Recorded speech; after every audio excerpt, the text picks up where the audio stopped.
Who am I here with? Paul Taylor. So, Paul, I've been really looking forward to this one because of the history and the years that I've known you.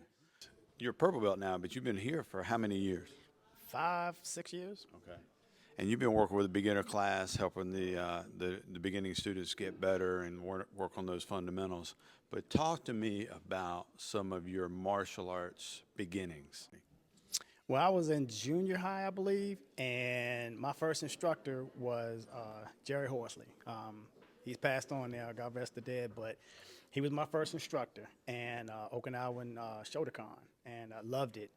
And back then we were all into the Bruce Lee era and Chuck Norris and things of that nature.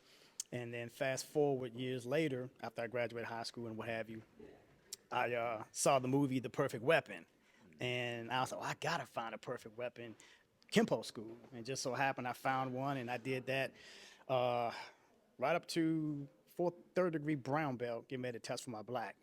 And fast forward past then, I'm trying to find another school, another striking school, and I would come by here and a couple other guys, and yeah, Paul, come on in and hang out with us. You know my schedule, I'll do it. And so anyway, I had to make a decision. Do I, go back to Kempo or do I try this jujitsu thing? So I said, well, okay, I'll go ahead and try the jujitsu. And once I got into it and got used to it, man, this is all right. I like this, man. I should have did this years ago. And I'm still here today.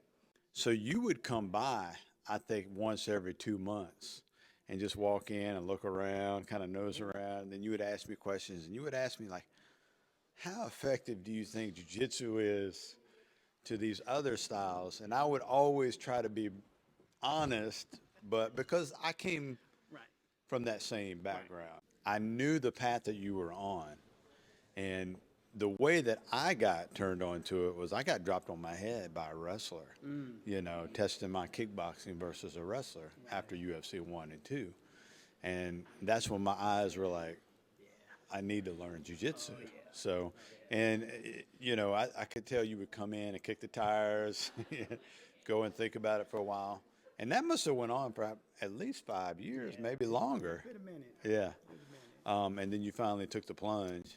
What was maybe the eye-opening moment for you? Well, when I came in and I was taking some the newer classes and all, it brought back to my memory when I wrestled in high school.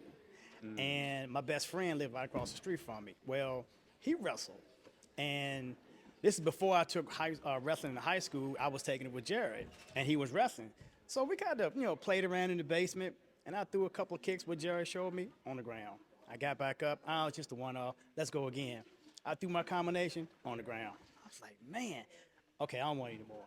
So when I came back here and I was rolling around and by somebody smaller than me, like Twan or forget the other guy that was here, smaller guys, and I took me back to that day. I was like, oh, okay, it must be something to this grappling. And so when I got in here and I'm rolling around and some times pass, some months pass, and I realized, I don't necessarily have to throw the first punch. If I can just get a hold of you and grab you, and once you're on the ground, game's over. So I love it. Yeah, it's just I love the fact that on the ground everybody's equal. Because striking arts, we all grew up with the striking arts. It's just a matter of who's quicker, who hits harder. Can you take a punch? Can I take a punch?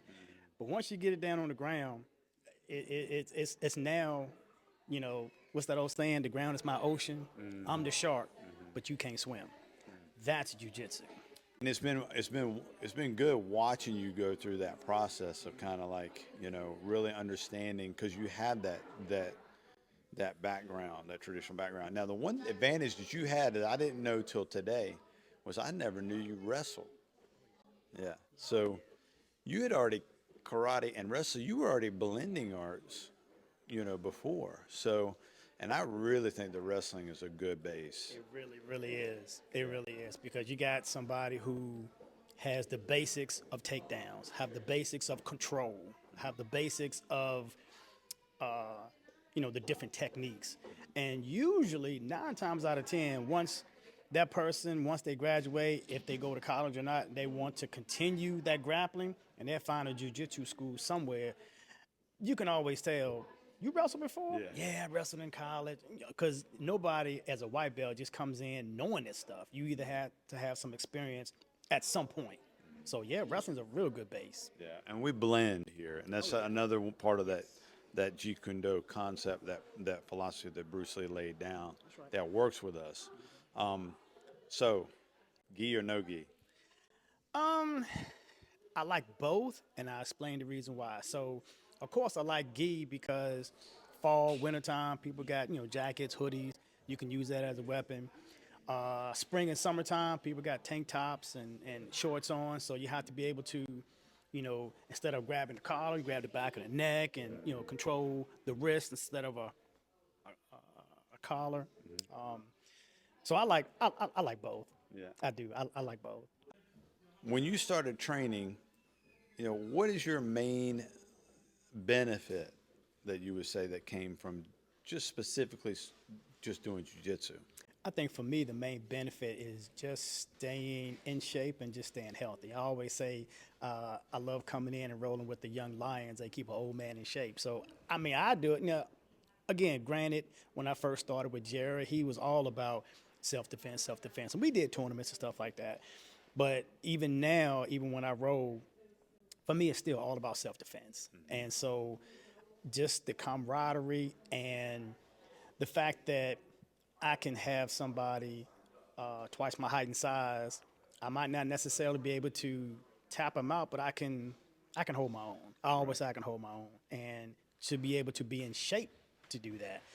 So, I like and enjoy coming here because it's so much fun. It really is so much fun, and to be able to hold your own against somebody that's spazzy or that's bigger than you or taller than you, and to just, it's a lot that goes into it. I could stand here forever and ever and talk. I love jiu-jitsu. I love jiu-jitsu. Well, and martial arts in general. I think that applies to everything. And, I hope we don't give the wrong impression. I respect every art. I do. There is something that works from everything. Wing Chun, karate. I blend all that stuff. Yes. Kali, all this stuff. There are things that, now they're big parts of it I may not use. That's the one thing unique thing I have to say about jiu-jitsu and even wrestling. You use about all of it. Yes. Just about all of it. So it's functional. When is BT coming? I don't know. He'll pop up every now and then. I talked to him a little while ago. I finally, when he was here last, got him to, I showed him how to do the collar choke. He wanted to know how to do a collar choke. I think he's interested. He's one of those that he enjoys exploring different arts. And he's like, he come up with all of us. So he likes, heaven forbid if he got into it with somebody, if got thrown down to the ground, he would have something. And I think he does anyway. So, yeah. Yep. Yeah, I know he's a talented martial artist and a kung fu guy, right? Definitely. Yeah. I love the, having that taekwondo base, but I always love kung fu. Yeah. And boxing. Oh, yeah. Boxing. Well, it's an honor to have you here at the Academy. Thank you, You're sir. a very valued part of the team. Thank you, sir. And all those years, and you took action, I did. and we're proud to have you here. Paul, everybody. That's me. All right. Thank you, sir. Yes, sir. Appreciate it. Yes, sir.